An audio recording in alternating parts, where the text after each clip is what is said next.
Hello. Good morning to all of you. Today I will present to deliver my topic. The topic is cybersecurity and ethics. First of all, I will understand what is ethics. Ethics in the broadest sense refers to the concern that humans have always had for figuring out how to live. The philosopher Socrates is quoted as saying in 399 BC that the most important things is not life but the good life. We should all like to avoid a bad life, one that is shameful and sad, fundamentally lacking in the worthy achievements, unbidden by love, kindness, beauty, friendship, courage, honor, joy or grace. Yet, what is the best way to obtain the opposite of this? A life that is not only acceptable but even excellent and worthy of admiration. How do we identify a good life? One worth choosing from among all the different ways of living that lay open to us. This is a question that the study of ethics attempt to answer.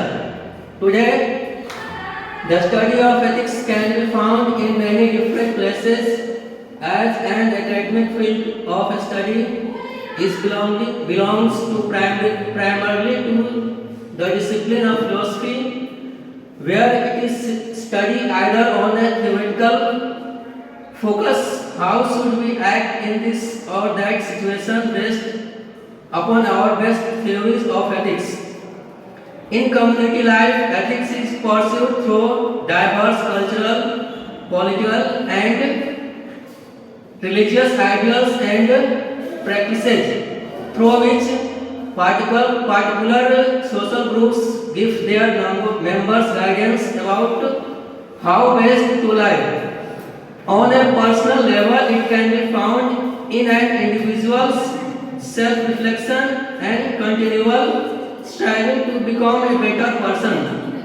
In work life, it is often formulated in a formal codes or standard to which all members of a profession are held, such as those of medical or legal ethics. Professional ethics is also taught is dedicated such as business ethics.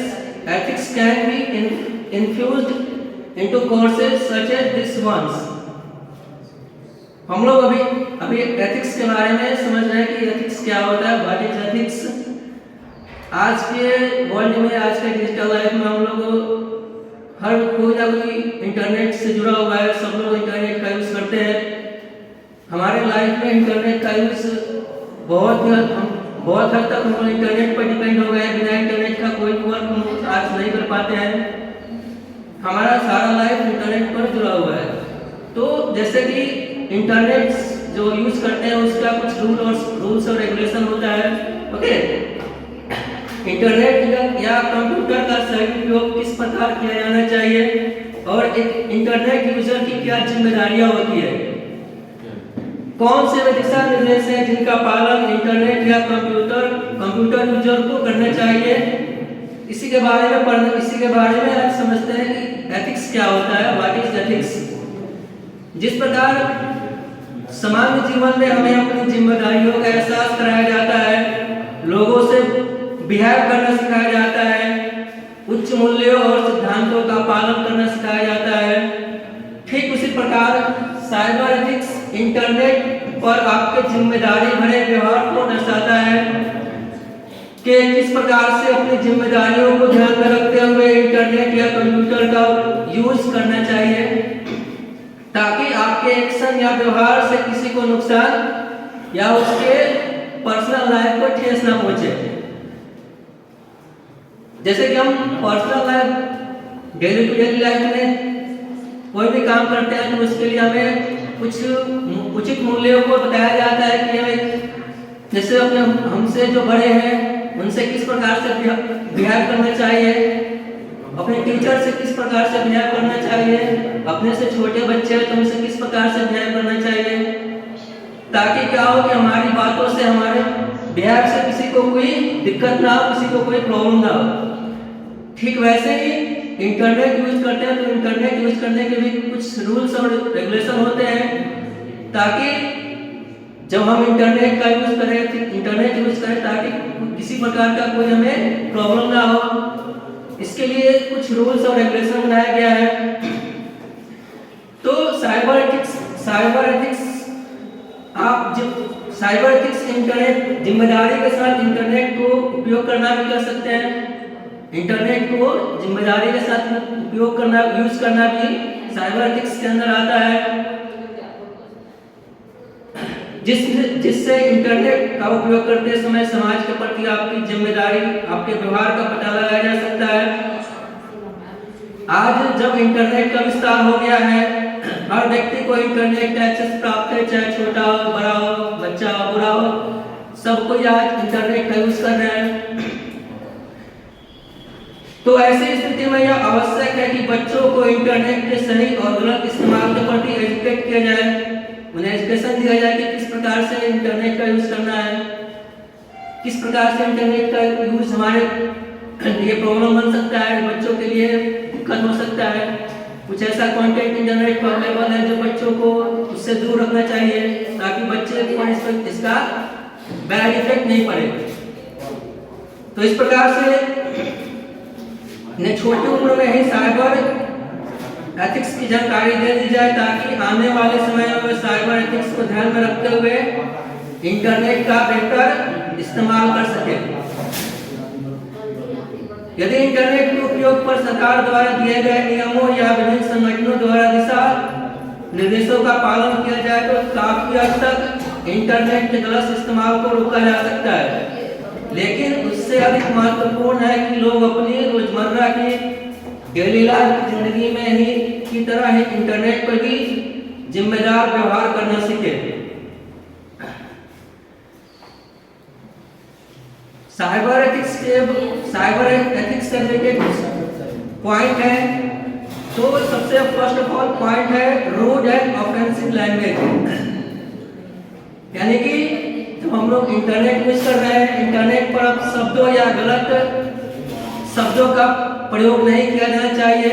फिर चाहे आप social networking site जैसे Facebook, YouTube इत्यादि पर है chatting कर रहे हैं या फिर किसी को ईमेल भेज रहे हैं, किसी भी स्थिति में दूसरे तरफ व्यक्ति के लिए अपशब्दों का प्रयोग ना करें। जैसे कि आजकल जमाना, आजकल के लाइफ में जो एक ट्रेंड बन गया है, किसी भी कोई भी कुछ भी एक कदम उठाता है तो उसका बाइकआउट करना शुरू कर देते हैं। जैसे अभी हाल ही में मुद्दा चल रहा है, शाहरुख खान की मूवी आया पठान, तो इसमें एक मुद्दा चल रहा है कि शाहरुख खान की सॉन्ग है उसमें मुद्दा उठा हुआ है बाइकआउट करने का। तो लोग बिना सोचे समझे उसके बारे में गलत अपशब्द बोल रहे हैं, सोशल नेटवर्किंग साइट पर जाकर उसके बारे में गलत बोल रहे हैं, गलत एब्यूसिव लैंग्वेज का यूज कर रहे हैं। ओके, तो ऐसा नहीं करना चाहिए। उसका भी पर्सनल लाइफ है, वो आज के जमाने में और पूरी दुनिया के लोग किसी को जानते हैं तो शाहरुख खान को जानते हैं। तो शाहरुख खान एक फेमस और एक रिस्पॉन्सिबल पर्सन है, पूरे वर्ल्ड के लोग उसको जानते हैं, पूरे वर्ल्ड में कहीं भी चले जाएंगे शाहरुख खान को हर लोग पहचानते हैं। लेकिन अभी यहाँ मुद्दा चला हुआ है कि किसी को भी नीचा दिखाने के लिए लोग अचानक से उभर कर आ जाते हैं, उसको नीचा दिखाना शुरू कर देते हैं। तो हमें इन सब चीजों से बचना चाहिए।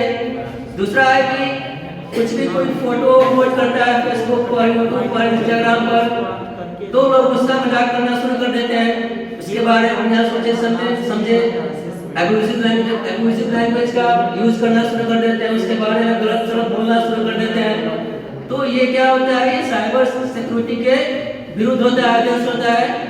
इसके खिलाफ आपके ऊपर कंप्लेंट भी हो सकता है, आप इसके लिए जेल भी जा सकते हैं। इसके लिए रूल और रेगुलेशन बना हुआ है। सेकेंड टर्म है साइबर बुलिंग। आज साइबर बुलिंग की घटनाएं इंटरनेट पर आम हो चली है, जो एक चिंता की बात है। और देखा गया है कि ऐसी टीनेजर्स के बीच अधिक हो रही है।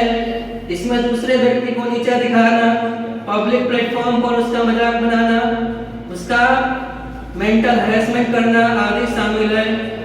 इससे परेशान होकर दूसरा व्यक्ति कई बार गलत कदम उठा लेता है, तो हमें इसका ध्यान रखना चाहिए। इंटरनेट का उपयोग इस प्रकार की गतिविधियों के लिए ना हो ताकि इससे किसी को कोई दिक्कत ना हो। आज इंटरनेट का कुछ मेरिट भी है तो इसका कुछ डिमेरिट भी है। लोग इसका मेरिट का कम फायदा उठाते हैं, डिमेरिट का फायदा ज्यादा उठाते हैं। चाहे किसी कोई गर्ल्स हो, कोई टीनेजर्स हो। टीनेजर्स आजकल के जो बच्चे हैं, खासकर 13 से लेकर 19 ईयर्स के जो बच्चे हैं, उनमें इस तरह की साइबर बुली आम बात हो गई है। अपने आप को सबसे अच्छा दिखाने के लिए दूसरों को नीचा दिखाने से नहीं चूकते हैं और किसी को भी परेशान करना शुरू कर देते हैं। कहीं से कुछ उनके हाथ लग जाता है तो उसको ब्लैकमेल करना शुरू कर देते हैं। इससे क्या होता है कि अगर सामने वाला कोई आपको ब्लैकमेल कर रहा है, कोई परेशान कर रहा है, तो क्या होता है कि जो सामने वाले को परेशान कर रहे हैं, साइबर बुली कर रहे हैं, तो वो अंत में परेशान होकर कुछ ऐसा कदम उठा लेते हैं जो उसको उठाना नहीं चाहिए होता है। जैसे कि कुछ लोग इतना परेशान हो जाते हैं कि वो अपना जीवन को समाप्त कर लेते हैं, सुसाइड कर लेते हैं। ऐसी घटनाएं हम लोग बहुत आजकल देख रहे हैं। जैसे कि कुछ बच्चे ऐसे होते हैं जो पढ़ने के लिए जाते हैं, कोटा वगैरह, दिल्ली वगैरह जाते हैं, तो 2 साल 3 साल लड़के मेहनत करते हैं, ठीक है। तो मेहनत करने के बाद जब उनका रिजल्ट नहीं होता है तो घर वाले, उसके आसपास पड़ोस वाले, है ना, उसको साइबर बुली करना शुरू कर देते हैं। बोलते हैं कि 2 साल हो गया, 3 साल 4 साल से तुम तैयारी कर रहे हो, अभी तक तुम्हारे एक एग्जाम नहीं निकल पा रहा, रिजल्ट नहीं हो रहा है।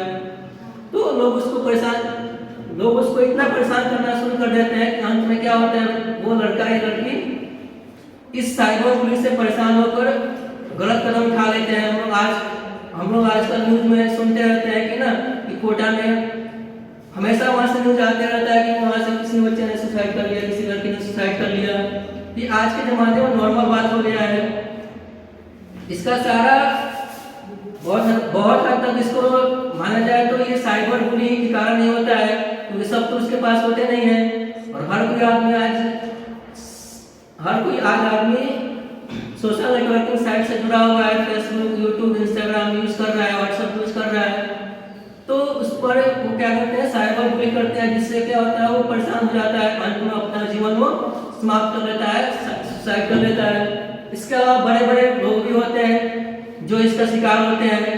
जैसे कि हम लोग कुछ दिन पहले 2-2.5 साल पहले सुशांत सिंह राजपूत का जो केस आया था, उसको भी कहीं ना कहीं इस तरह से परेशान किया गया, ताकि क्या परेशान इस प्रकार किया गया कि उसको आउटसाइडर बोला गया। बॉलीवुड एक ऐसा इंडस्ट्री है जिसमें क्या होता है, परिवारवाद को ज्यादा महत्व दिया जाता है, इम्पोर्टेंस दिया जाता है। तो इस कारण से क्या हुआ कि सुशांत सिंह राजपूत आउटसाइडर था, बाहरी था, तो उसको इनसाइडर वालों ने इतना उसको साइबर बुली किया, इतना उसको परेशान किया कि अंत में उसने सुसाइड कर लिया। लेकिन अभी ये मिस्ट्री बना हुआ है कि उसने सुसाइड किया, उसकी हत्या हुआ है। इस प्रकार से आजकल ये कैसे देखने को मिलती है कि लोग साइबर बुली करते हैं, लोग एक दूसरे को परेशान करते हैं, जिस कारण से वो लोग अपनी जिंदगी को समाप्त कर लेते हैं, सुसाइड कर लेते हैं। बहुत सारे गर्ल्स होता है, गर्ल्स के कुछ ऐसे बॉय होते हैं जो असामाजिक तत्व होते हैं, जो कुछ उसका फोटोज वीडियोस बना लेते हैं और उसी फोटोज वीडियोस के आधार पर उसको ब्लैकमेल करना शुरू कर देते हैं, गलत उसके साथ गलत बिहेव करते हैं, जिस कारण से क्या होता है कि वो जो पर्सन होता है वो भी परेशान होकर अपना सुसाइड अंत में लोक लाज सम के आधार पर के लोग लाज सम की वजह से अपना जीवन को समाप्त कर लेते हैं, सुसाइड कर लेते हैं। ये सब साइबर बुली के आधार पर होता है। साइबर बुली के कारण ये सब घटनाएं देखी जाती है। नेक्स्ट पॉइंट है प्लेगियरिज्म। किसी दूसरे द्वारा किसी किए गए कार्य को अपना बताकर उसे इंटरनेट पर पब्लिश करना प्लेगियरिज्म कहलाता है। यानी कॉपी और पेस्ट आज भी एक बहुत बड़ी समस्या बन गई है, जिसे सभी को ध्यान में रखना चाहिए। यह एक प्रकार की चोरी है जिसमें किसी के कार्य को अपना बताकर लोगों के बीच परोसा जाता है। इस प्रकार की गतिविधि से हमें बचना चाहिए। प्लेगरिज्म एक प्रकार का, इसे चोरी, एक प्रकार का चोरी कर सकते हैं। जैसे यूट्यूब होता है, यूट्यूब में कोई वीडियो बना लिया, तो कुछ लोग क्या होता है, जो वीडियो फेमस होता है, जैसे कि हमारे खान सर है, खान सर का वीडियो फेमस है, तो क्या करते हैं लोग, खान सर का बीच से जो अच्छा वाला क्लिप होता है, क्लिप को कॉपी कर लेते हैं और अपने नाम से चैनल बनाकर उसको अपने चैनल पर कॉपी कर देते हैं, पेस्ट कर देते हैं। तो ये तो ओरिजिनल कंटेंट खान सर का है, लेकिन क्या करते हैं लोग अपने फायदे के लिए, अपने व्यूज के लिए, पैसे कमाने के लिए दूसरे का कंटेंट चुराकर अपने चैनल पर डाल देते हैं, जिससे क्या होता है कि ये एक प्रकार का क्राइम है। और कंटेंट डालना ही है तो अपना कंटेंट डालिए, ओके। दूसरे का कंटेंट चुराकर अपने चैनल पर डालना, ये एक प्रकार का प्लेगरिज्म कहलाता है, यानी दूसरे के चीजों को कॉपी करके उससे अपना नाम देना, दूसरे की चीजों को कॉपी करके अपना नाम देना प्लेगरिज्म कहलाता है। थर्ड है हैकिंग। हैकिंग अपनी टेक्निकल स्किल्स का गलत इस्तेमाल करके किसी कंप्यूटर या नेटवर्क की सुरक्षा कर्मियों का पता लगाना, अवैध रूप से उसका एक्सेस प्राप्त करना या फिर दूसरों को नुकसान पहुंचाना। तो यदि कोई टेक्निकल स्किल्स कहानी है तो इस प्रकार से की गतिविधि से बचने की आवश्यकता है। हैकिंग एक प्रकार की समस्या, ये जो ऑनलाइन के डिजिटल प्लेटफॉर्म में सबसे ज्यादा आम बात हो गई है। हैकर्स क्या करते हैं, दूसरे की जो डेटा होता है, डेटा को चोरी कर लेते हैं, इसके बाद से उस डेटा का गलत इस्तेमाल करते हैं, गलत उसका यूज करते हैं। जैसे कुछ समय पहले हम लोगों ने सुना होगा, अमेरिका का जो सुरक्षा एजेंसी है उसका जो डेटा था, एक व्यक्ति पर्सन है जिनका नाम था जूलियन असांजे, उन्होंने पूरे अमेरिका का जो सुरक्षा डेटा है उसका हैक कर दिया था, ठीक है। पूरा जो अमेरिका सुरक्षा एजेंसी है, जो उसका जो सुरक्षा एजेंसी है, उसके सारे डेटा को हैक करके उसका सारा डिटेल अपने पास मंगा लिया था, जिससे क्या हुआ था कि पूरा अमेरिका में खलबली मच गई थी। तो उसके बाद से इस जो जूलियन असांजे थे, उनको बाद में पकड़कर उसको अमेरिका में उसको क्राइम ट्रिब्यूनल, अमेरिका का मोस्ट वांटेड क्रिमिनल घोषित किया गया। इसके बाद है कॉपीराइट एंड डाउनलोडिंग। कॉपीराइट और डाउनलोडिंग एक बहुत बड़ी समस्या बन गई है, जिसका आम उदाहरण आप मूवी से ले सकते हैं। कॉपीराइट एंड डाउनलोडिंग क्या होता है, जैसे कि अभी कोई नई मूवी आती है तो उसका रिलीज से पहले ही उसका कुछ कंटेंट लीक हो जाता है इंटरनेट पर। कुछ लोग क्या होता है कि मूवी अभी आज मूवी हॉल में लगी और जो मूवी होता है आज ही लीक होकर इंटरनेट पर आ जाती है, ओके। इसको बोलते हैं कॉपीराइट एंड डाउनलोडिंग बोलते हैं। तो इससे क्या होता है कि जो मूवी बनाने में बहुत ज़्यादा पैसा खर्च करना पड़ता है, उसमें प्रोड्यूसर होते हैं, उनके करोड़ों अरबों रुपए लगे होते हैं। लेकिन जो कॉपीराइट जो डाउनलोडिंग होता है, लोग क्या करते हैं, उसका डुप्लीकेट कॉपी करके उसको इंटरनेट पर डाल देते हैं, जिससे क्या होता है कि उसकी जो मूवी का जो ओरिजिनल कंटेंट होता है सबके पास आसानी से पहुंच जाता है, लोग उसको देख लेते हैं, जिससे वो सिनेमा हॉल में लोग नहीं जा पाते हैं। इससे प्रोड्यूसर जो मूवी बनाता है उसको नुकसान पहुंचता है। हम लोग अभी आज कोई मूवी रिलीज होता है, तुरंत आज उसको नेट पर देख लेते हैं। ये सब डाउनलोडिंग और कॉपीराइट के जरिए होता है। ये सब साइबर एथिक्स क्राइम के अंदर आता है, इससे हमें बचना चाहिए। देन इसके बाद है cyber security. Cyber security, what is cyber security? Cyber security practices have as their aim to securing that is keeping safe of data, computer system and networks, software and hardware. While those data system and networks might have some economic or other value in and of themselves, what cyber security practices primarily protect are the integrity, functionality, and reliability of human institutions and practices. Cyber security professionals in turn are protecting our lives and happiness of the human beings who depend upon them. If you are a security professional tasked with the securing a hospital's network and critical data from invasion and attack.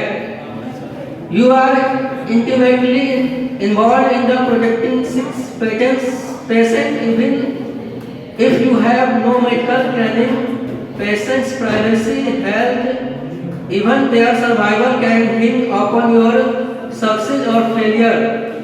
In many cases, the well-being of patient families and caregivers is being sealed by your practice as well.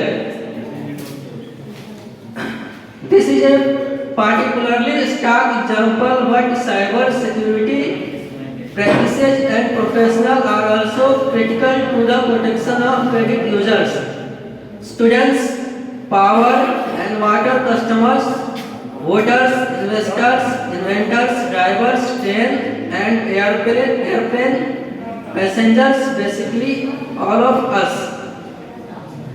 This means that ethical issues are the core of cyber security practices because these practices are increasingly required to secure and seal the ability of human individuals and groups to live well, and given increasing complexity and difficulty of securing online data and systems across a proliferating landscape of cloud computing services.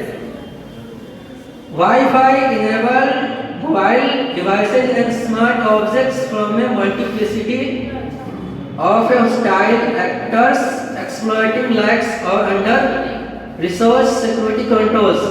The ethical responsibility to protect others that is borne by cyber security professional is an increasingly heavy burden. Cyber security होता क्या है इसके बारे में समझेंगे। Cyber security यह कैसे काम करता है, इसके प्रकार, इसके कौन कौन से टाइप्स हैं, तो इन सब के बारे में जानेंगे।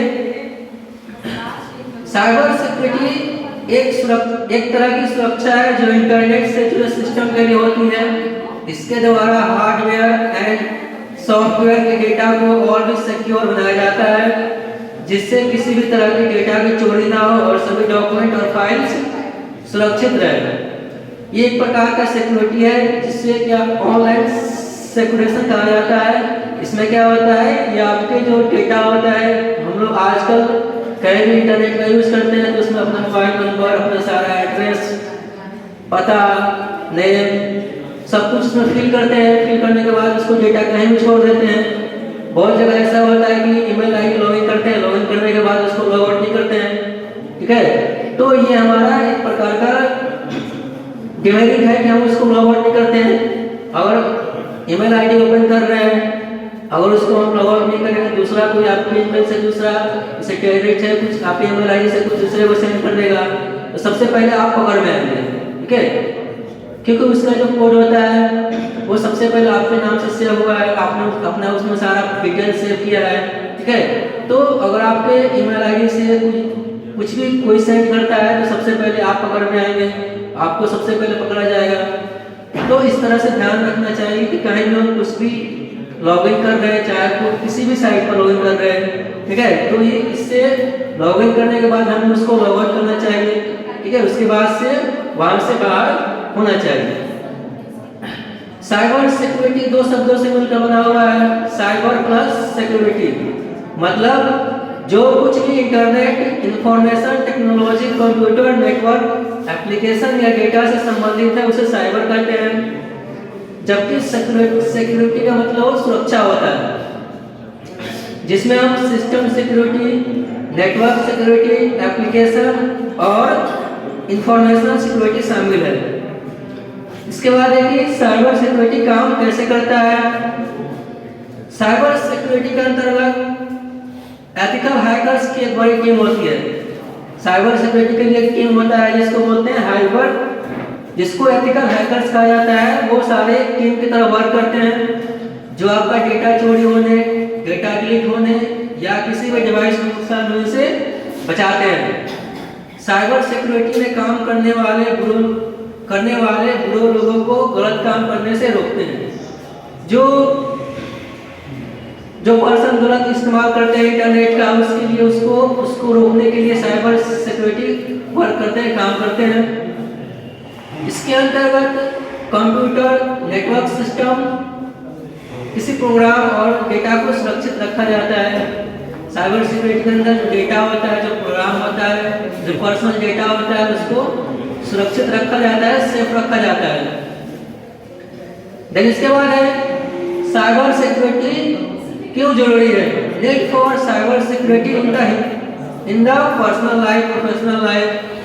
साइबर सिक्योरिटी का पर्सनल लाइफ में, प्रोफेशनल लाइफ में क्या यूज है, ये क्यों जरूरी होता है। फर्स्ट 1 नंबर है हमारे निजी डेटा जैसे इमेज, पीडीएफ, टेक्स्ट डॉक्यूमेंट या अन्य किसी भी प्रकार के डेटा जो हमारे कंप्यूटर में रहता है, उसको सुरक्षित रखने के लिए साइबर सिक्योरिटी जरूरी है। अगर हमारे जो मोबाइल में, कंप्यूटर में जो डेटा है, कोई इमेज रखा हुआ है, कोई वीडियो है, कुछ टेक्स्ट डॉक्यूमेंट रखा गया है, अगर उसका हम लोग उसका सेफ नहीं करेंगे तो अगर वो डेटा किसी गलत आदमी के हाथ में लग जाएगा तो वो जो गलत पर्सन है, रॉन्ग पर्सन है, उसका गलत इस्तेमाल करेंगे, गलत उसका यूज कर सकते हैं। इसलिए हमें जो डेटा होता है उसको सेफ रखना चाहिए, उसको सुरक्षित रखना चाहिए। सेकंड नंबर, हमारा कोई भी डेटा जिससे सिर्फ हमारा कॉपीराइट होता है, उसे सुरक्षित रखने के लिए साइबर सिक्योरिटी जरूरी है। जैसे कि हमारा कोई कंटेंट हो गया जो इसको इंटरनेट पर डाल रहा है, तो वो हमारा होता है, वो हमारे पास कॉपीराइट होता है। अगर कोई हमारे कंटेंट को दूसरा कोई उसको यूज करता है, गलत उसका यूज करता है, या दूसरे अपने नाम से उसको पब्लिश करता है, तो ये भी क्या साइबर सिक्योरिटी के अंतर्गत आता है, साइबर क्राइम कहलाता है। तो अपने डेटा जो हमारा जो कंटेंट होता है उसे सेफ रखना चाहिए, सुरक्षित रखना चाहिए। जैसे कि अगर आपकी कोई कंपनी है या कोई आपका इंस्टीट्यूशन है, उसके डेटा पर सिर्फ आपका ही कॉपीराइट होता है, तो उसे कोई चुरा ले या दूसरा कोई व्यक्ति उसे इस्तेमाल ना कर पाए, इसके लिए जरूरी है कि साइबर सिक्योरिटी को अपनाया जाए। क्योंकि आपका जो डेटा है आपके पास ही रहे, कोई आपके डेटा को यूज नहीं कर पाए, कोई भी अपने जो डेटा है वो दूसरे के हाथ नहीं लग पाए, इसके लिए साइबर सिक्योरिटी अपनाना जरूरी होता है। हमारे बैंकिंग और फाइनेंशियल डेटा को भी सुरक्षा प्रदान करने के लिए साइबर सिक्योरिटी बहुत जरूरी होता है। क्योंकि अगर हमारा बैंकिंग डेटा सुरक्षित नहीं रहेगा तो कोई भी हैकर हमारे बैंक अकाउंट से पैसा निकाल सकता है। ये आजकल नॉर्मल बात हो गई है कि हमारा जो बैंकिंग डेटा होता है वो कहीं लीक हो जाता है, या कोई हैकर आपके पास कॉल करता है, बोलता है कि आपको 15 लाख की लॉटरी लग गई है, 20 लाख की लॉटरी लग गई है ना, आप अपना एटीएम का पिन नंबर बताया, एटीएम का जो नंबर होता है नंबर बताया, आपके अकाउंट में तुरंत पैसा चला जाएगा। तो कुछ लोग क्या होता है कि आपके लालच में आ जाते हैं, लालच में आने के बाद अपना एटीएम का पिन नंबर कोड बता देते हैं, तो जो हैकर होता है तुरंत अकाउंट से तुरंत सारे पैसा निकाल लेता है।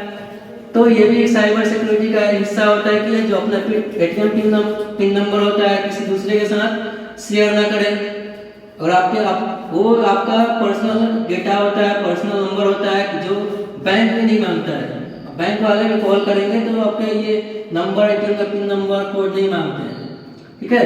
तो इससे बचना चाहिए। साइबर सिक्योरिटी इसके अंदर हमें यह बताता है कि अपना जो पर्सनल डेटा है, कोड है, उसे किसी से शेयर ना करें, ओके। इससे हमारे अकाउंट का जो सारा बैलेंस है वो खत्म हो सकता है, समाप्त हो सकता है। इसके अलावा आजकल इंटरनेट बैंकिंग का एक हमारे जीवन का इम्पोर्टेंट हिस्सा बन गया है। कुछ भी हम लोग आज जो हमारा जो वर्ल्ड है, जमाना है, कैशलेस होते जा रहा है, कहीं भी हम लोग ऑनलाइन पेमेंट करते हैं तो उसमें एक कोड होता है, तो जो सिक्योरिटी कोड होता है वो डालना होता है, तब जाके हम लोग उसमें पेमेंट कर पाते हैं। तो इसके लिए क्या होता है कि जब भी हम पेमेंट करें, जब भी हम ऑनलाइन किसी को पेमेंट ट्रांजैक्शन करें, तो जो कोड होता है वो गोपनीय रखें ना, उसको सिक्योर रखें, उसको अपने पास रखें, दूसरे के साथ जो कोड उसको शेयर नहीं करें। तो अगर आप ऑनलाइन में किसी दूसरे के साथ अपना कोड शेयर करेंगे तो आपके जो अकाउंट से पैसा है, अगर आपका कोड जान जाएगा तो आपके अकाउंट से वो सारा पैसा निकाल लेगा। ठीक है, तो इस तरह का फ्रॉड बिल्कुल सामने आती है, बहुत लोग इसके खामियाजा भी भुगत चुके हैं। तो इन सब से बचना चाहिए। ठीक है, ये आज के ज़माने में ये सबसे इम्पोर्टेंट हो गया है कि ऑनलाइन जब भी ट्रांजेक्शन करें तो उसको अपने पास ही रखें, किसी भी दूसरे अदर पर्सन के साथ उसको शेयर ना करें, बिल्कुल भी। नेशनल सिक्योरिटी के लिए भी साइबर सिक्योरिटी बहुत जरूरी है। साइबर सिक्योरिटी का मतलब है कि आजकल हमारे देश के डिफेंस सिस्टम में भी साइबर अटैक होते हैं। कुछ ऐसे डेटा या इंफॉर्मेशन भी होते हैं जो आवश्यक और संवेदनशील होते हैं, जैसे कि आजकल सरकारी दफ्तरों में भी ज़्यादा से ज़्यादा काम इंटरनेट के द्वारा ही होता है। तो जो ऑफिशियल जो साइट होता है उसके भी डेटा हैक होते हैं। तो जो ऑफिशियल होते हैं, जो गवर्नमेंट के एम्प्लॉय होते हैं, वो डेटा को सुरक्षित रखने के लिए साइबर सिक्योरिटी का यूज करते हैं। अगर किसी सरकारी ऑफिस का डेटा लीक हो जाता है तो इससे भी बहुत भारी नुकसान हो सकता है। अतः इस प्रकार के डेटा को सुरक्षित रखने के लिए भी साइबर सिक्योरिटी बहुत जरूरी है। इसके बाद है कि साइबर क्राइम कितने प्रकार के होते हैं, what is the types of cyber crime. Cyber crime बहुत प्रकार से होता है। First of all hacking. इस प्रकार के साइबर क्राइम में हैकर रेस्ट्रिक्टेड एरिया में घुसकर किसी दूसरे इंसान के पर्सनल डेटा और सेंसिटिव इंफॉर्मेशन को एक्सेस करते हैं बिना उस इंसान के परमिशन के। रेस्ट्रिक्टेड एरिया किसी का पर्सनल कंप्यूटर, मोबाइल या ऑनलाइन बैंक अकाउंट हो सकता है। किसी के परमिशन के अलावा, परमिशन के बावजूद भी कोई परमिशन नहीं देता है, उसके बावजूद भी वो उसका एक्सेस प्राप्त करके उसका डेटा चोरी कर लेते हैं। ठीक है, तो इससे क्या होता है, इससे जो पर्सन होता है उसको नुकसान पहुंचता है, उसको खमियाजा भुगतना पड़ता है, चाहे वो पर्सनल डेटा हो, चाहे उसका मनी हो, ये सारा चोरी हो जाता है और हैकर इसका गलत यूज करते हैं। नेक्स्ट है साइबर थेफ्ट। इस प्रकार के क्राइम में हैकर किसी कॉपीराइट कानून का उल्लंघन करता है। यह साइबर अपराध का एक हिस्सा है जिसका अर्थ है कि कंप्यूटर या इंटरनेट के माध्यम से की गई चोरी। इसके अंतर्गत पहचान की चोरी, पासवर्ड की चोरी, सूचना की चोरी, इंटरनेट की चोरी, समय की चोरी इत्यादि शामिल है। साइबर थेफ्ट के अंदर क्या, जो हम पासवर्ड डालते हैं, ऑनलाइन ट्रांजैक्शन करते हैं, ऑनलाइन कुछ भी परचेज करते हैं या ऑनलाइन पेमेंट करते हैं तो उसमें अपना पासवर्ड डालते हैं। तो पासवर्ड डालते हैं तो क्या होता है कि कुछ हैकर होते हैं आपके साइट को हैक करके पासवर्ड को चोरी कर लेते हैं। पासवर्ड चोरी हो जाता है तो आपके अकाउंट से सारा पैसा समाप्त हो जाता है, आपके अकाउंट खाली हो सकता है, चोरी हो सकता है। थर्ड है साइबर स्टॉकिंग। यह cyber crime social media sites में ज़्यादा देखने को मिलता है। इसमें स्टॉकर किसी इंसान को बार बार गंदे मैसेज या ईमेल करके उसे परेशान या उत्पीड़ित करते हैं। आजकल ये आम बात हो गया है, किसी को परेशान करना हो तो उसके सोशल नेटवर्किंग साइट पर जाकर उसको भद्दी गालियाँ देना शुरू कर देते हैं, उसके बारे में अब्यूजिव लैंग्वेज यूज करना शुरू कर देते हैं। तो ये भी एक प्रकार का साइबर क्राइम ही होता है, ये कि आप किसी दूसरे पर्सन को कुछ भी अब्यूजिव लैंग्वेज का यूज नहीं कर सकते हैं, दूसरे के बारे में कुछ गलत वर्ड का इस्तेमाल नहीं कर सकते हैं। ओके, तो ये एक प्रकार का साइबर क्राइम होता है जिसे साइबर स्टॉकिंग कहा जाता है। इसमें स्टॉकर अक्सर छोटे और ऐसे बच्चों को अपना शिकार बनाते हैं जिन्हें इंटरनेट की ज़्यादा जानकारी नहीं होती है। इसमें या तो ऐसे लोग फंसते हैं जिनको इंटरनेट का नॉलेज बहुत कम होता है, या छोटे बच्चे होते हैं जो भी इंटरनेट यूज करना शुरू किए होते हैं। ये लोग अक्सर साइबर स्टॉकिंग का शिकार होते हैं। बाद में स्टॉकर जो होते हैं उस इंसान को ब्लैकमेल करना शुरू कर देते हैं और इससे इंसान की ज़िंदगी काफ़ी तकलीफदायी हो जाती है, इंसान प्रॉब्लम में हो जाता है, उसको परेशानियां होने लगती है। थर्ड है फोर्थ आइडेंटिटी थेफ्ट। इस प्रकार का साइबर क्राइम आजकल ज़्यादा काफ़ी देखने को मिलता है। इसमें हैकर उन लोगों को टारगेट करते हैं जो ऑनलाइन कैश ट्रांजैक्शन और बैंकिंग सर्विसेज जैसे गूगल पे, फोन पे, पेटीएम, इन सब एप्लीकेशन का यूज़ करते हैं। तो इससे क्या होता है, आइडेंटिटी जो होता है वो चुरा लेते हैं जो हैकर होते हैं। अगर हम गूगल पे, फोन पे में क्या होता है, हमारा सारा उसमें डेटा होता है, name, mobile number, address, ATM का पिन नंबर, अकाउंट नंबर, सारा उसमें जुड़ा होता है। तो आइडेंटिटी थेफ्ट में अगर हैकर आपके आइडेंटिटी को थेफ्ट कर लेंगे तो आपका सारा डेटा चुरा लेंगे। इससे क्या होता है कि अगर आपका डेटा चोरी हुआ तो आपका लॉस हो सकता है, आप उससे प्रॉब्लम में हो सकते हैं। हैकर किसी इंसान का पर्सनल डेटा जैसे अकाउंट नंबर चोरी कर लेते हैं, डेबिट कार्ड नंबर चोरी कर लेते हैं, इंटरनेट बैंकिंग डिटेल्स आदि किसी तरह से हासिल करके उससे सारा पैसा निकाल लेते हैं, जिससे उस इंसान को काफ़ी ज़्यादा आर्थिक नुकसान, फाइनेंशियल प्रॉब्लम का सामना करना पड़ता है। तो इससे क्या होता है कि आप जो इंसान होता है परेशान हो जाता है। अगर आपके अकाउंट से सारा पैसा निकल जाएगा तो आप प्रॉब्लम में आ जाएंगे, ठीक है। तो एक बार अगर आपके अकाउंट से ऑनलाइन ट्रांजैक्शन के दौरान आपके अकाउंट से पैसा निकल जाता है तो दोबारा किसी को हालत में नहीं आता है। एक बार अगर आपके अकाउंट से सारा पैसा चोरी हो जाएगा तो आप कितना भी कर लेंगे, आपका पैसा दोबारा वापस नहीं आएगा, ठीक है। तो इसके जब भी हम लोग ऑनलाइन ट्रांजैक्शन करें, कोई भी पेमेंट करें, तो उससे बड़े ही सावधानी पूर्वक केयरफुली उसको ट्रांजैक्शन करें। अपना पिन नंबर, कोड उसको गोपनीय रखें, अपने पास ही रखें। नेक्स्ट है मैलिशियस सॉफ्टवेयर। ऐसे बहुत सारे खतरनाक सॉफ्टवेयर हैकर द्वारा बनाए जाते हैं जो किसी भी इंटरनेट से कनेक्ट कंप्यूटर या मोबाइल के डेटा को न सिर्फ चुरा सकते हैं बल्कि उसे डिलीट भी कर सकते हैं। साथ ही इन सॉफ्टवेयर की मदद से हैकर आपके पूरे सिस्टम को क्रैश कर सकते हैं। मैलिशियस सॉफ्टवेयर एक प्रकार का वायरस होता है जो एक सॉफ्टवेयर जो हैकर होता है वो तैयार करता है। अगर आपके कंप्यूटर में मैलिशियस सॉफ्टवेयर डेटा आ जाएगा तो आपका जो जितना भी डेटा है सारा क्रैश हो जाएगा, सारा समाप्त हो जाएगा, खत्म हो जाएगा। तो ये सारा जो हैकर होते हैं इस तरह का प्रोग्राम बनाते हैं ताकि क्या हो, दूसरे का जो डेटा है उसको थेफ्ट कर सके और उसको खत्म कर सके, उसको समाप्त कर सके। तो ये सारे जो होते हैं साइबर क्राइम के अंदर आते हैं। ये सॉफ्टवेयर कई प्रकार के होते हैं जैसे मालवेयर, स्पाईवेयर, वायरस, रैंसमवेयर तथा वॉर्म्स। ये सारे वायरस के प्रकार होते हैं, ये सब वायरस के प्रकार होते हैं।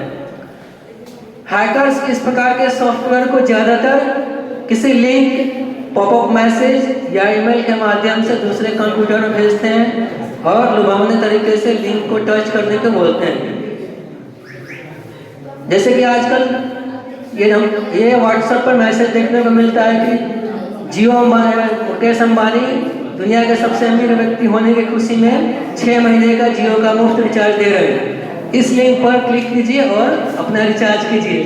आजकल ऐसा देखने को मिलता है, ठीक है। तो हम कुछ लोग क्या होते हैं, उस लिंक को क्लिक करना शुरू कर देते हैं। तो वो सब क्या होता है, वो एक वायरस का तरीका होता है, वायरस होता है जो आपके पर्सनल डेटा को चोरी कर सकता है।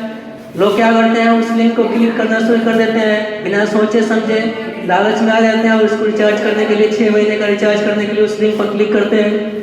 तो उस लिंक पर आप क्लिक करेंगे तो वो एक प्रकार का वायरस होता है जो आपके डेटा को चोरी कर सकता है।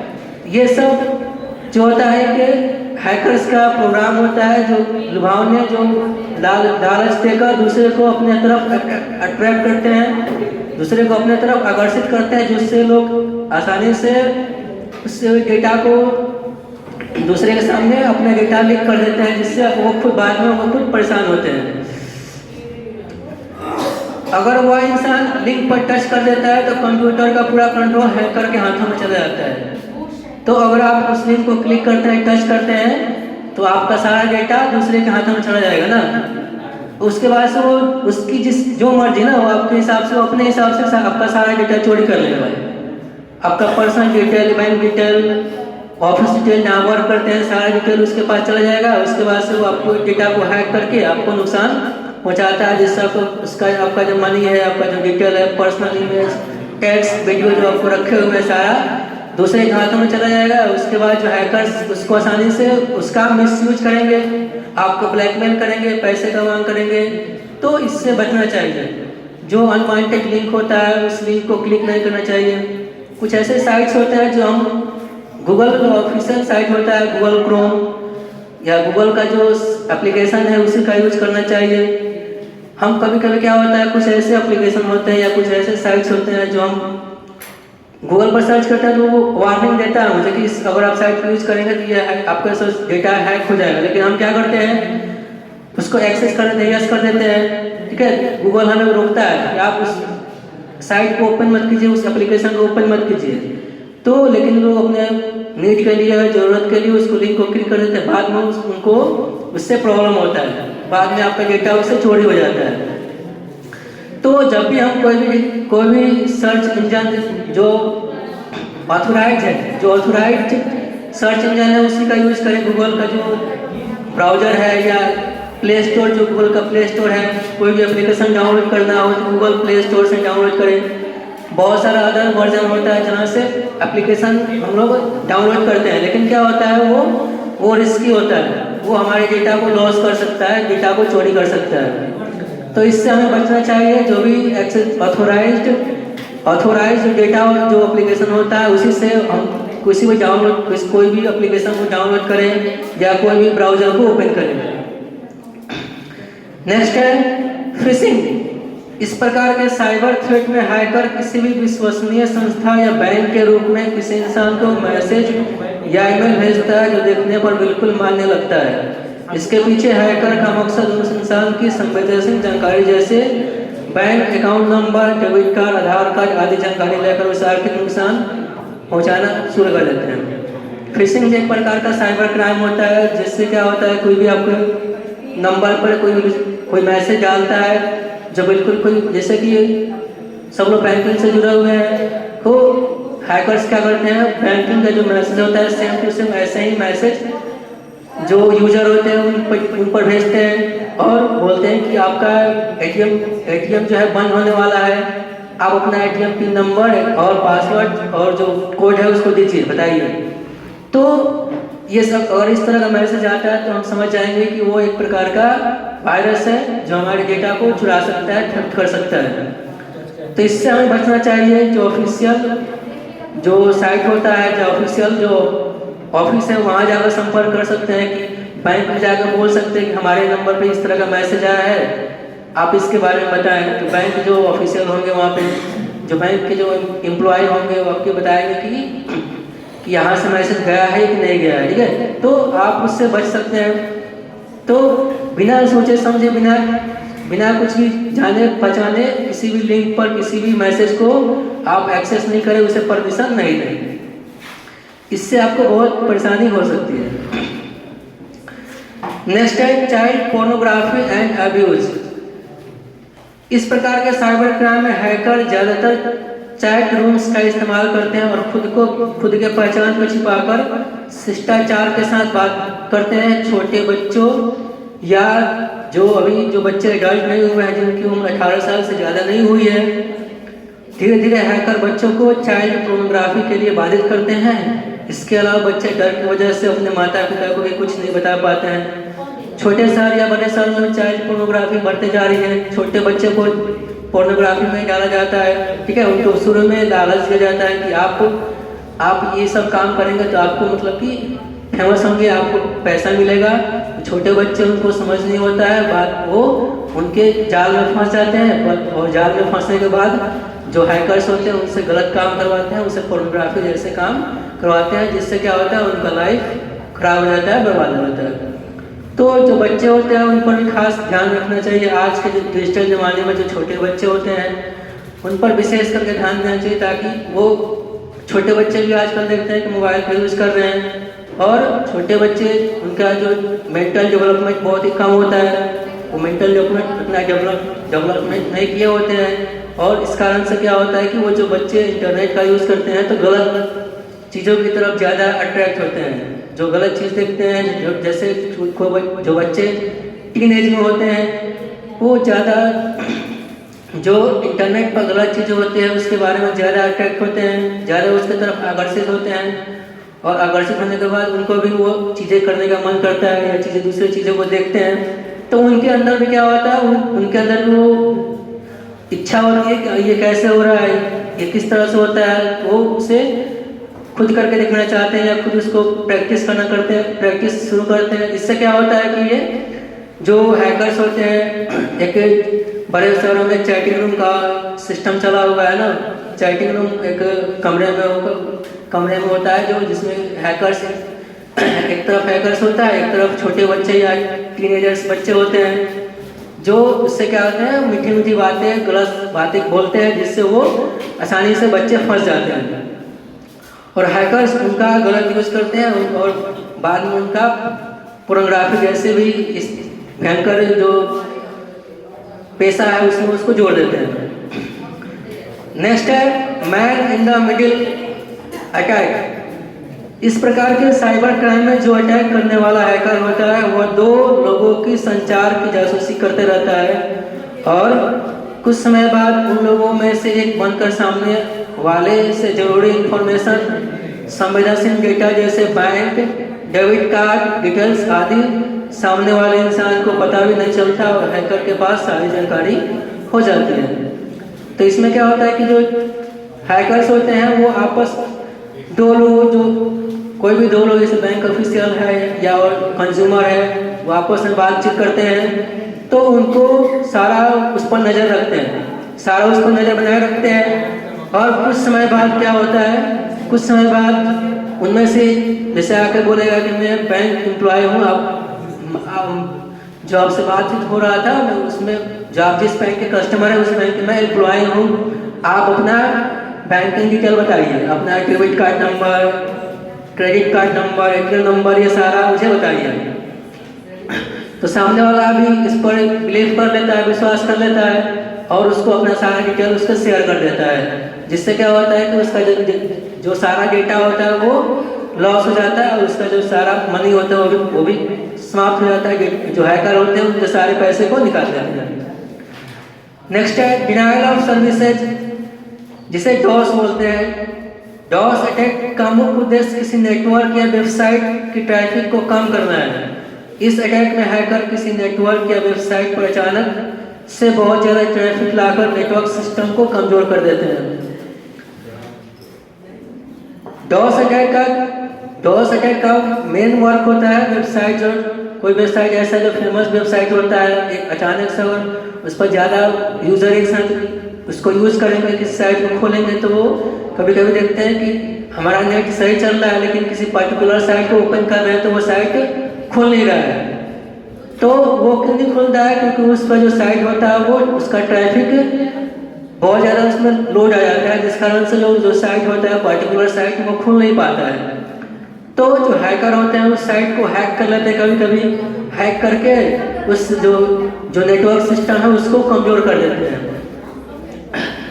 इसके साथ ही जो बहुत सारे सर्विसेज होते हैं जैसे ईमेल, याहू, हॉटमेल आदि, इनमें जब अचानक से बहुत ज़्यादा ट्रैफिक आ जाएगा तो कोई भी यूजर अगर लॉगिन करने जाएगा तो यूजर उस सर्विस को यूज नहीं कर पाएगा। ईमेल में हम लोग मेल आईडी के लिए यूज़ करते हैं, गूगल मेल यूज़ करते हैं, तो इसमें अगर ज़्यादा इस पर ट्रैफिक आ जाएगा तो हम इसमें अगर लॉगिन करने जाएंगे तो इससे लॉगिन नहीं कर पाते हैं, क्योंकि क्या होता है हैकर जो होता है उस नेटवर्किंग साइट को हैक कर लेते हैं, जिस कारण से वो बहुत ही स्लो हो जाता है और सिस्टम उसका कमज़ोर हो जाता है, जिस कारण से अगर हम लॉगिन भी कर लेते हैं तो आसानी से खुल नहीं पाता है। नेक्स्ट है स्पूफिंग। इस प्रकार के अटैक में हैकर की अन्य इंसान की पहचान का इस्तेमाल कर किसी बड़े सर्वर या कंपनी के सिस्टम में अटैक कर सकता है। इस अटैक का सहारा लेकर कोई हैकर किसी की जिंदगी बर्बाद कर सकता है। नेक्स्ट, सलामी स्लैशिंग अटैक। सलामी स्लैशिंग अटैक को सलामी धोखाधड़ी भी कहा जाता है। ऐसे में साइबर क्राइम में साइबर अपराधी बहुत सारे छोटे छोटे अटैक करके एक बड़े अटैक को अंजाम देता है। हमलावर ग्राहकों की जानकारी जैसे bank detail, debit card details का इस्तेमाल कर बहुत छोटी मात्रा में पैसे की कटौती करता है। अभी देखते हैं कि कोई भी हम ऑनलाइन पेमेंट करते हैं तो हम लोग पेमेंट करते हैं तो देखते हैं कभी कोई रिचार्ज करते हैं मोबाइल में 99 का रिचार्ज होता है तो हम उसमें देखते हैं 99.50 पैसा, 99.60 पैसा ये कंपनी वाले काट लेते हैं। तो मुझे लगता है 50 पैसे तो कट रहा है, 20 पैसे ही तो कट रहा है। इससे जो यूजर होते हैं उसको इग्नोर कर देते हैं, लेकिन वो इग्नोर हम लोग नहीं कर सकते हैं क्योंकि अगर उसके जो कंपनी होता है उसके और लाखों उसके यूजर होते हैं, अगर एक यूजर से 20 पैसा भी 50 पैसा भी कट कर रहा है तो लाखों यूजर को उसका करोड़ों और लाखों रुपए हो जाएंगे। तो ये सब क्या कंपनी वाले क्या करते हैं, छोटा छोटा पेमेंट काटते हैं ताकि जो कस्टमर है जो यूजर है उसको मालूम भी नहीं चले और हम अपना पेमेंट कर लें, अपना पैसा कमा लें। ऐसा जब भी हम अभी खुद मेरे साथ हो रहा है, पेटीएम का यूज़ करते हैं तो पेटीएम यूज़ करने के बाद कोई भी रिचार्ज करते हैं तो रिचार्ज करने में से 149 का रिचार्ज 249 का रिचार्ज करते हैं तो 250 रुपीज़ काटता है, सर्विस चार्ज के रूप में 50 रुपीज़ काट लेता है। तो अगर एक आदमी से 1 रुपये काट रहा है, अगर उसके 10 लाख कस्टमर है तो 10 लाख रुपये उसके ऐसे अकाउंट में आ जाएंगे। हम उसे छोटा समझ कर इग्नोर कर देते हैं, चलिए 1 रुपये कट रहे हैं। तो अभी वो ऐसा ही कर रहा हूँ ना, पेटीएम का यूज़ कर रहा था, पेटीएम में पैसा कट रहा था मेरा तो पेटीएम में छोड़ दिया हूँ, अब इसके फ़ोन पे यूज़ कर रहा हूँ। फ़ोन पे में पैसा भी नहीं कटता है, जितना पेमेंट होता है उतना ही कटता है। फ़ोन पे भी मेरा काटा नहीं है, काटेगा तो उसको यूज़ इग्नोर करना पड़ेगा, बाद में दूसरा ऑप्शन यूज़ करना पड़ेगा। तो ऐसा देखने को मिलता है। बैंक वाले भी करते हैं, बैंक वाले भी कभी SMS चार्ज के रूप में 17 रुपये काट लेते हैं, 20 रुपये काट लेते हैं। बैंक वाले के पास में हज़ारों कस्टमर होते हैं, तो अगर एक आदमी से 20 रुपये काट रहा है तो उसके अगर 10,000 कस्टमर है तो उसको लाखों रुपए करोड़ों रुपए सेकंडों में आ जाता है। इन सब लोगों का जब कमाई का जरिया वही होता है लोगों को किसी न किसी रूप में चार्ज काटना, चाहे वो ATM सर्विस के रूप में काटे या SMS सर्विस चार्ज के रूप में काटे, ये सब काट कर लोग को बेवकूफ़ बनाते हैं और अपना पैसा कमाते हैं। बहुत कम मात्रा में पैसे की कटौती होने की वजह से ग्राहक लाइसेंस से अनजान रहते हैं। जैसा कभी मैंने बताया कि पैसा बहुत कम कटता है तो हम उसे इग्नोर कर देते हैं कि इतना पैसा 20 पैसा 50 पैसा कट रहा है तो हम इसका चलिए कोई बात नहीं, कट गया, हम दोबारा इसका विरोध नहीं करते हैं, जिससे हैकर का पता नहीं चल पाता है। यह केवल समय समय पर छोटे वेतन वृद्धि से लाभ प्राप्त करने की एक रणनीति है और आसानी से जो हैकर्स होते हैं अपना वो उसको कमाने का जरिया बना लेते हैं। नेक्स्ट इसके बाद है important ethical issue in cyber security, harms to privacy thanks to the ocean of sensitive data that persons and organizations are generating today, or to use a better metaphor, the many different lakes, springs and rivers of data that are pooling and flowing across the digital landscape. Most of us do not realize how exposed our lives and property can be by poor cyber security practices. Some of the most common cyber threats to privacy include identity theft, in which personally identifying information is stolen and used to impersonate victims of financial transaction, taking out loan in a victim's name, or using their credit cards to make unauthorized purchase, or for other illegitimate purposes such as providing criminals with stolen identities. Hacking and other networks instruction can also be used to obtain sensitive information about individuals and their activities that can be used for the purpose of blackmail, extortion and other forms of unethical and illegal manipulation of people will. Privacy violation of this sort are often used to get victims to harm the interest of third parties. For example, using blackmail to pressure compromised employees to better sensitive client information, trade secrets, or engage in the other forms of corporate or government espionage and misconduct. The risk of privacy harm created by poor and unethical cybersecurity practices are amplified further by the continued growth of a chaotic global data ecosystem that gives most individuals little to no ability to personally curate, delete, correct, or control the storage or release of their private information. Only then regionally inconsistent and weakly enforced set of data regulation and policies protects us from the reputational, economic, and emotional harms. Next है cyber security के types. What is the main types of cyber security? First जो security का types होता है, 1 number है network and gateway security. इसे network की पहली परत कहा जा सकता है। आपने कंप्यूटर में फायरवॉल नाम का फायरवॉल का नाम तो जरूर सुना होगा। यह एक नेटवर्क की ऐसी दीवार होती है जो सिर्फ सुरक्षित चीज़ों को प्रवेश करने की अनुमति देती है तथा असुरक्षित थ्रेड्स को बाहर रखती है। इससे जो ऑफिशियल साइट होता है, ऑफिशियल जो एप्लीकेशन होता है, अगर उससे हम लोग कोई